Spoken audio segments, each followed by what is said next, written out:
Black English Reviews, the place to be for new comic book readers. Today is August 25th, and apparently, I don't follow DC much, but the apparently long-awaited Three Jokers with Geoff Johns is here. I got a copy. I didn't know there was going to be a Batman cover. I saw that, especially the blood spatter, and I'm like, yeah, I gotta get that one. I don't know how many people even knew about that. Lethal Lighting is a big DC fan, and he seemed surprised by that. So let's look at this really quick, just the cover. You got raised lettering here. It's a cool little detail, I like that. It's book one. I think it's going to be 3 books.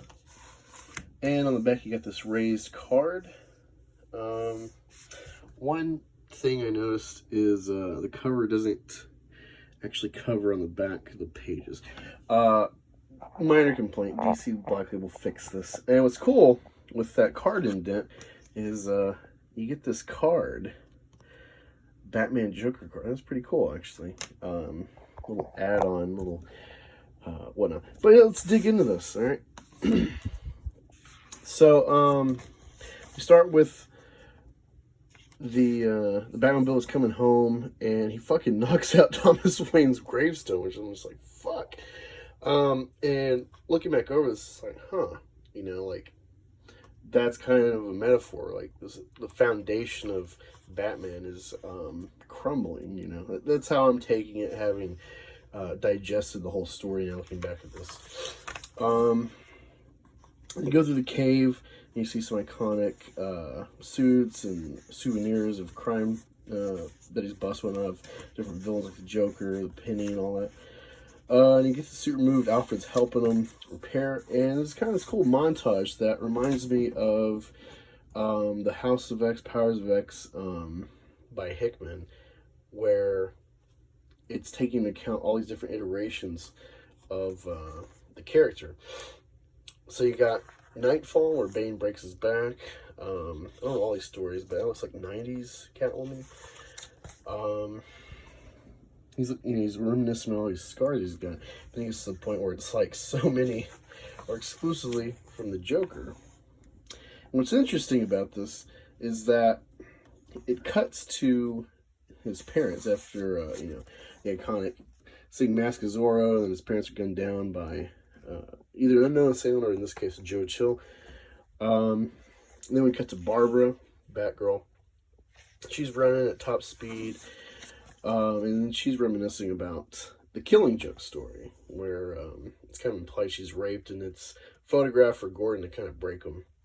And then we cut to the Red Hood. I've never really read Red Hood stuff. I've seen the DC film. It's okay. I don't really get the fandom to him, but I don't really follow DC much. But I do love Batman stuff. And it brings us to the death in the family, where he gets his fucking head crushed in. And you see how like violent he is compared to, I would say, even Batman. And we cut to this first of a couple crimes going on. There's like these 3 dudes have been killed and dressed like the Red Hood, which is very reminiscent of Killing Joke. And it's kind of cool. Like, they're all distracted and like, what's this all mean? Why are these people? Who are they? And he's going about like, well, the acid is going to fuck up their DNA. You can't get fingerprints. Screws with their dental, so you can't look them up by that way. So they're pretty much unidentifiable now.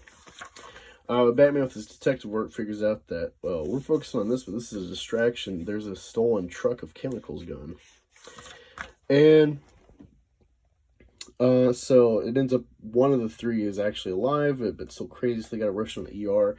Batman and Barbara are going to escort the ambulance, and then there's this like twist where Red Hood's actually in the back as a EMT, and he starts assaulting the guy wanting to find the Joker, and so they have to stop him. And then we cut to the Joker, who's got the stolen truck.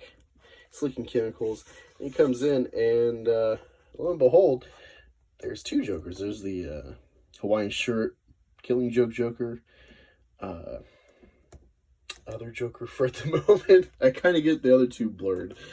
He's got the Hawaiian shirt Joker's just got a very distinct look compared to the other 2. Then you see there's the third one, and he seems to maybe be the kind of head mastermind at the moment. So they got some sort of plan, and then we cut to some investigative work with Batman, Barbara, and Red Hood. Apparently, one of the goons for the Joker that he was fighting had a crowbar with some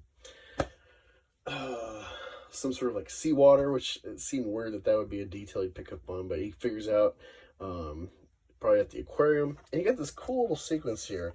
Like, Batman's looking at the tank, and there's like these piranha or just weird fish that are Jokerized, and you see this shadow coming forward, and bam! It's like a Joker Great White. I like science and stuff, so just a little detail of interest for me. I'm like, well, no, great whites can't live in an aquarium. So the science part of me, that was bothered a little bit by that, but it's really cool imagery, especially juxtaposed with Batman. Just, seems unfaltered by this ghastly image. Not just a great white, but a Joker great white. So that's pretty cool. And then you get this, I assume, obscure character, Gaggy. Awful name. He's a little midget. But yeah, he's, I guess, part of Joker's plan. But things go right, and he's quickly taken out. I was hoping maybe, like some sort of, like, I think Jaws 2, I think that's the movie, where, like, the aquarium floods, and so you gotta work with the sharks with the people. Or like Deep Blue Sea. I was hoping for something like that, where Batman's got to deal with the sharks and the piranhas and shit, but that didn't really go there. I'm not going to go any further, so I don't want to spoil it, but it's got a really cool ending,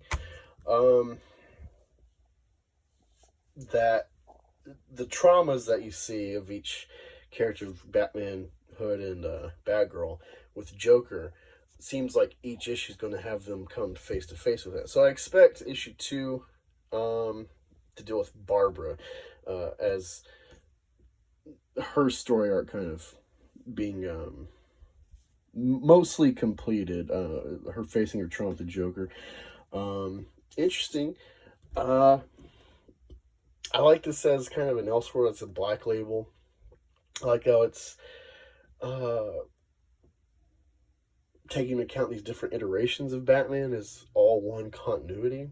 It's kind of cool. Because Batman's kind of timeless, especially with that Gothic style they do for Gotham and stuff. You don't really have to date the environment he's in compared to other superheroes as much.